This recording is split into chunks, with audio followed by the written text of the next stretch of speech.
Welcome to my BO3 Zombies Easter egg ranking. This script began work prior to BO6's launch, but obviously we're well past that now. So let's talk Black Ops 3 Zombies. Often considered by the community at large as the golden age of zombies, and also getting the reputation that it is one of the more complicated zombies games. So how does its Easter egg stack up?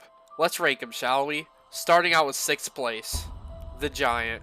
Calling this an Easter egg is a massive stretch. It's basically just the Darius flytrap, but it gives you an Annihilator and some story dialogue.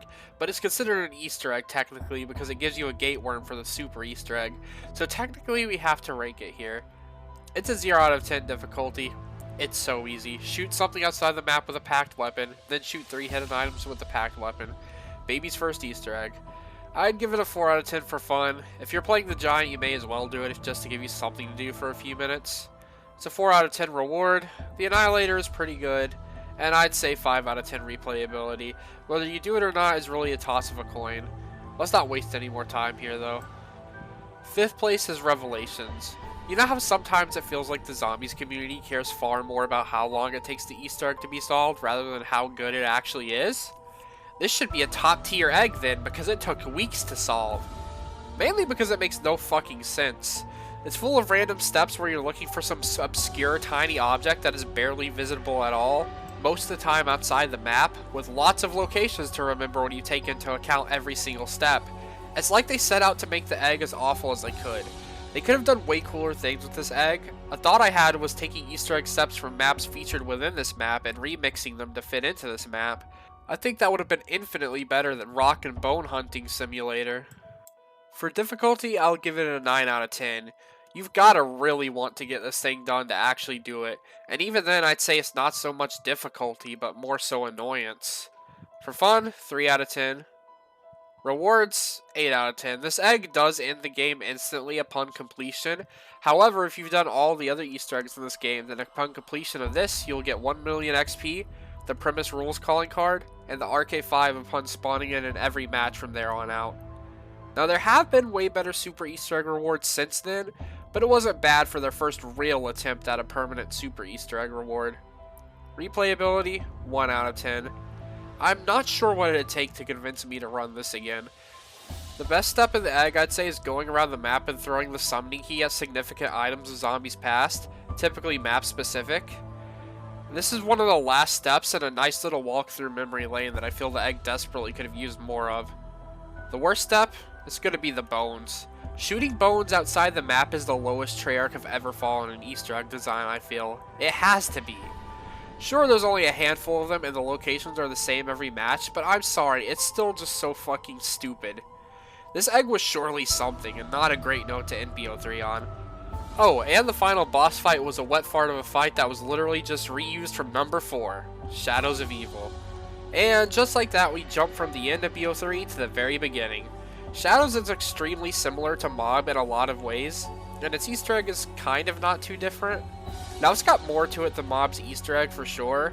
It's got like 3 real steps that feel like actual Easter egg steps, but it's still incredibly short and most of your match is going to be spent generally setting up once again.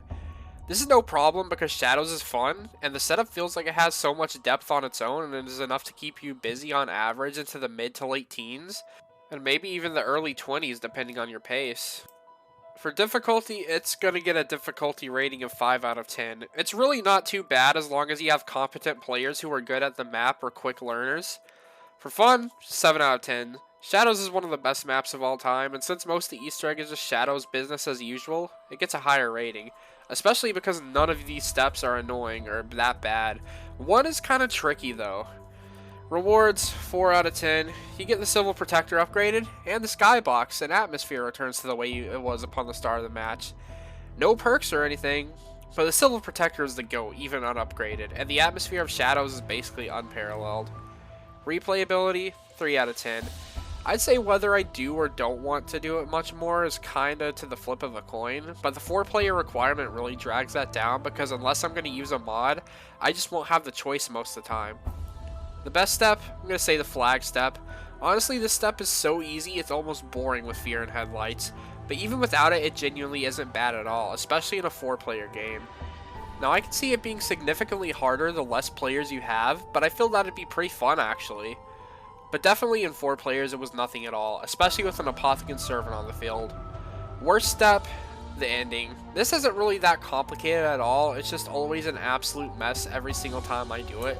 3 players must shock panels at tram stations while another calls the tram and shocks the keepers in the middle, while constant Margwas are spawning in who can drain your beast mode. It leads to a lot of waiting around for someone to get back into beast mode if you don't just finish it clean the first time, which it might not be that bad that way, but I've yet to have it work out like that, so it just never runs smoothly. Also, it doesn't help that it's this step and this step alone that prevents this Easter egg from being done with less than 4 players legit. 3rd place, Zetsubou no Shima. Zetsubou, it's piss easy. Kinda.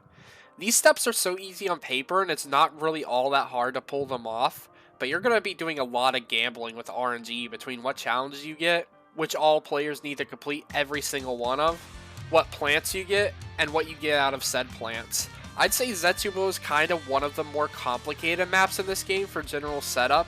It's got a lot of different things to remember and work on all at once, but it makes up for it by having a really simple Easter egg. Open a secret elevator shaft, fix the elevator by finding 3 cogs, and that's literally it. But that's kind of the beauty of it. If you want a chilled back Easter egg experience that you can probably easily run in solo, then this would be one of your best choices in this game. It's a nice change of pace from the massive action-packed blockbuster Easter eggs the rest of this game is packed full of. It's a smaller, more intimate subdued journey, and it just works. Difficulty, 4 out of 10. I'd say this Easter egg is hardly difficult. The steps themselves are ridiculously easy. Mesmerize a poster, use anywhere but here to teleport to a secret room, drop someone or yourself down from the zip line to the bunker, and shoot a plane out of the sky using an AA bullet you get from a plant with blue water. However, despite this easiness, you must do a lot to actually be able to succeed in it.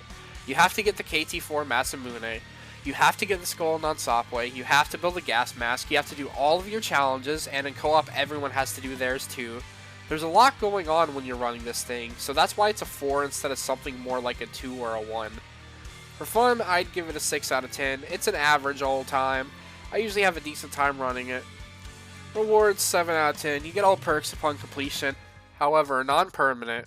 And you unlock the boss fight arena as a part of the map for the rest of your run, which also happens to be one of the best high-round camping spots in Zombies. The fact that this is such an easy egg makes it even better because it means it's not too much of a hassle to unlock this spot frequently. Replayability, 8 out of 10. This is definitely one of my more frequently revisited Black Ops 3 Easter eggs, and one of the only 2 I knew how to do solo for the longest time. For the best step, I'm going to say the cog where you fall off the zip line. Now this can lead to an unfortunate death in co-op if you're not coordinated, or if the game just decides, hey, let's have you slide off the edge because we didn't like where you landed at. But in solo this should be no problem. Also, I just like the whole co-op aspect. I like when Easter eggs include steps that involve group participation, and it's even better when they allow a method to do it in solo. Worst step, AA bullet. Now I've never actually had much of an issue with this step personally, but I can see the potential frustration with this one. First, you need to get an AA bullet from watering a plant with blue water 3 times. This isn't even guaranteed to give you the bullet, so you might want to run multiple plants at once. Once you do that, you must load it into the gun and wait for the plane to line up with the barrel before firing it. Now there's no prompts, so you kind of just have to hope you actually loaded it and hope your timing is right, because if you fail, you have to grow a whole other bullet. Like I said, I've personally never had trouble with this one, but I can see the potential for failure within it. I probably should have put the secret room as the worst step because it requires a gobble gum, which means if you don't have it in your pack, you're screwed, and you have no choice but to use one of your gum slots for it. But honestly, it's almost kind of neat how there's actually a step revolving this new game mechanic. Plus, Anywhere But Here is a classic which you get an infinite amount of, so it really is a non-issue. Wow, we've only got 2 eggs left, and so far the only one that was crazy complicated and difficult was Revelations. Man, do people have the wrong idea about BO3's eggs? In second place is Gorod Krovi. Now hear me out here, Gorod isn't inherently that bad. I mean it. But there are 2 major factors which makes this egg a huge bump in difficulty. And honestly, outside of Rev, I'd say this is the most difficult BO3 Easter egg. Only difference being this is a closer to reasonable difficulty rather than whatever the hell Rev was. This Easter egg is the first in Treyarch's history to follow a structure that I actually quite like, that we've seen a few times since then. That being the bulk of the Easter egg being just a compilation of challenges. This probably is actually my favorite Easter egg structure. For difficulty, I'm going to give Gorod an 8 out of 10.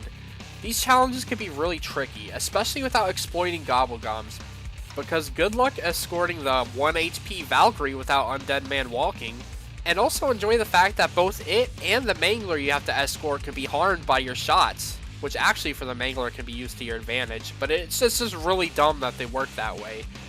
Then you have the bomb step, which might just be the most stressful Easter egg step ever for me. It requires really great memory, as the bomb order only flashes once and is really quick. Then it requires good coordination if in co-op, or absolute speed if in solo. Unfortunately, this can be a run-ender if you aren't careful, because get one bomb wrong and everyone in close proximity to any still active bombs will be insta-downed. These challenges are all factors in why this is one of the more difficult Easter eggs in this game, even if that difficulty is partially through unfair design. For fun, I'm gonna go 8 out of 10 also. Fairly fun Easter egg to run. As I've already said, I really like the challenge compilation Easter egg style. It's a really fun way to make an Easter egg. Once you get the bomb step stress out of the way, this thing is actually a breeze to shoot through.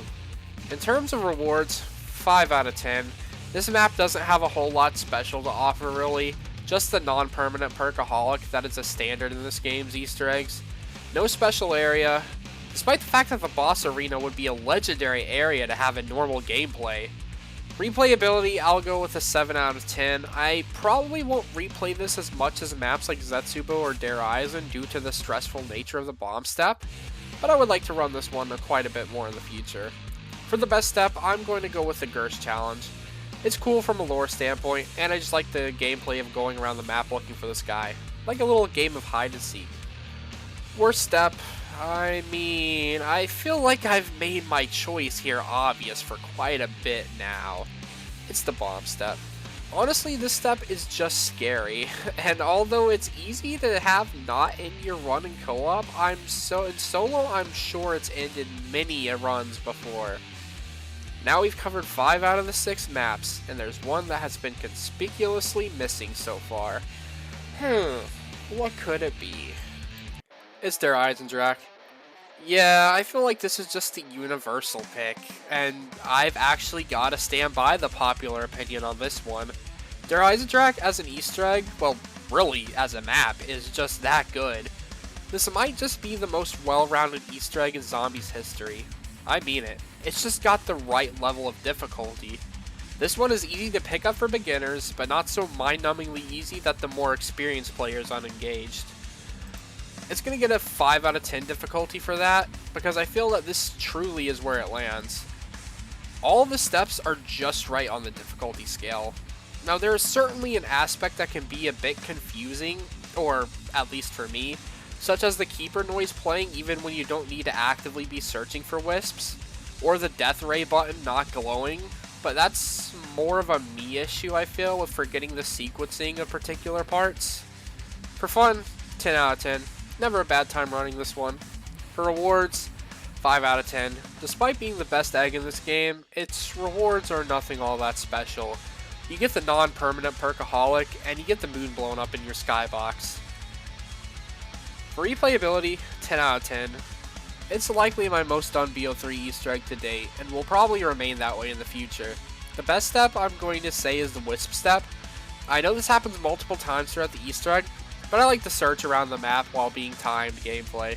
This could be disastrous if there were way more locations, but there's only like 6 or 7 spots that are all relatively easy to remember, and all close in proximity to one another.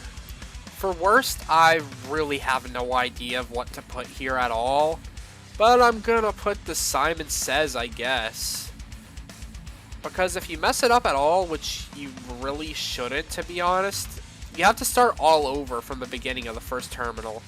It's hard to give a worse step when there really isn't a bad step in this thing. It's just really solid. Fun gameplay, decent story with lots of huge moments, the first boss fight ever in Treyarch Zombies, not Zombies as a whole, that one goes to Exo Zombies.